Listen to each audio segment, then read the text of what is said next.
Hello and welcome to Craft Academy. My name is Catherine Sturrock and I'm here today to bring to you the range of sugar buttons moulds which are created by Katy Sue Designs. Today we're going to be working with the Hearty Air Dry Clay and I'm going to show you how to make this lovely little princess out of air dry clay and talk through some of the methods of painting her and the methods of applying them to different projects, including card making and home decor projects. First of all, I'm going to introduce you to the Hearty Clay. This is a white air drying clay. Used straight from the pack, you can work with it easily into your moulds. I'm just going to take a little bit of the clay from the pack and show you how I mix some acrylic paint into it to make a flesh coloured clay. This is the clay that I'm going to work with within the moulds. This is just an acrylic paint. You can also use a food jog food colouring, or you could use powder paint or chalks or various other methods of colouring the clay. So I've just squeezed a little bit of the acrylic paint into the clay there, and I'm simply going to fold it in and start to mix the colour.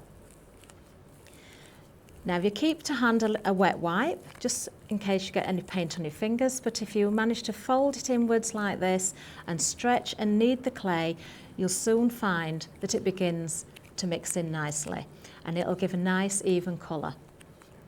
Now I've got a piece that I did prepare earlier because this is a little bit sticky with just mixing the paint into the clay.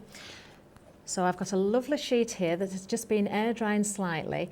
I'll leave this out to air dry for a little while because if you work with the mould straight away, you may find that the clay does stick a little bit. So I'm just going to prepare the mould for you. This is the princess.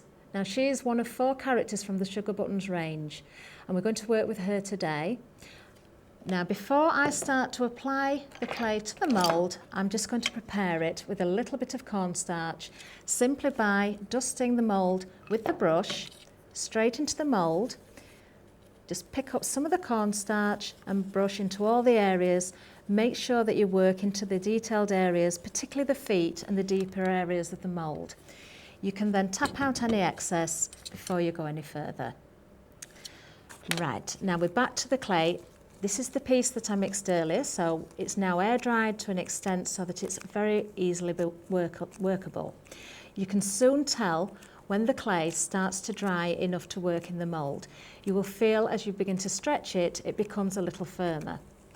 So I'm going to take some of the clay and roll it into a ball. This is just to simply smooth it, and then I'm going to roll into a sausage shape and place into the centre of the mould. If you just press down slightly so it anchors into the mould, you can then gradually work outwards with fingers and thumbs, filling all the areas of the mould. It's such an easy clay to work with that you won't have to put much pressure on at all, and then you can start to also remove any excess easily by using a thumb and scraping away any of the excess clay. So by removing any excess clay with a thumb, you can then start to work the back of the clay with a rolling pin. Just roll it across the rim of the mould until you get a nice smooth surface. If you find that there are any areas that need topping up, then it's quite easy to take some clay and just fill those areas in. Likewise, if you've still got too much clay, you can continue to remove. When you're happy that everything's nice and flat, just take the rolling pin one more time across the back, and then using either a fingertip or a thumb, you can then work from the edge of the mould, pulling inwards from the rim, just to make sure that you can see the outline of the character itself emerging from the edge of the mould. You'll also find that you've got 2 little posts that appear. These are actually the gaps between the arms and the skirt of the princess, so they do need to be shown. If you do happen to get a little bit of clay over the top of those, it's quite easy to remove it afterwards with a craft knife or just poking it out when the clay is dried. But if they show through now at this point, then you know you don't have to do anything else once the character's been released from the mould. So now we are ready to release the character. This is very simple to do. The Katy Sue moulds have been designed so you've got this very deep, wide rim on the edge of the mould itself. The moulds are very, very flexible. You don't need to be afraid of pulling this downwards because they will not break. They will not. You can twist them around and they will just stay into one piece and go back to their original shape. Simply by taking fingertips and pulling downwards on the mould, you can see that the clay will start to pop upwards.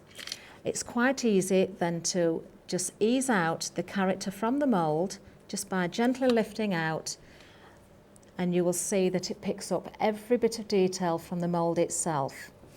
So all the fold lines in the dress of the princess, the strands of the hair and the facial features have all been picked up in the clay.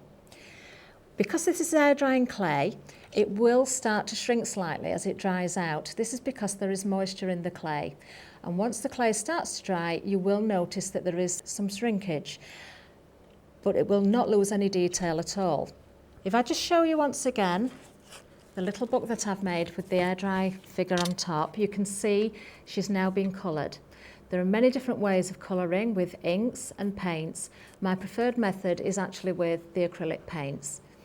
Now this particular one has been applied to a notebook, but of course you could use any of your card making and paper craft and scrapbooking projects.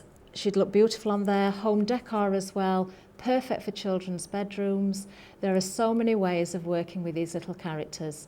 She's just one of the 4 of the range. We also have the fairy, we have the ballerina, and we have a pirate. I hope you've enjoyed this Craft Academy with me, Catherine Sturrock, today. If you'd like to look on the website, you can also see another demonstration with polymer clay using the Sugar Button and Katy Sue Design moulds. Thank you for joining me today.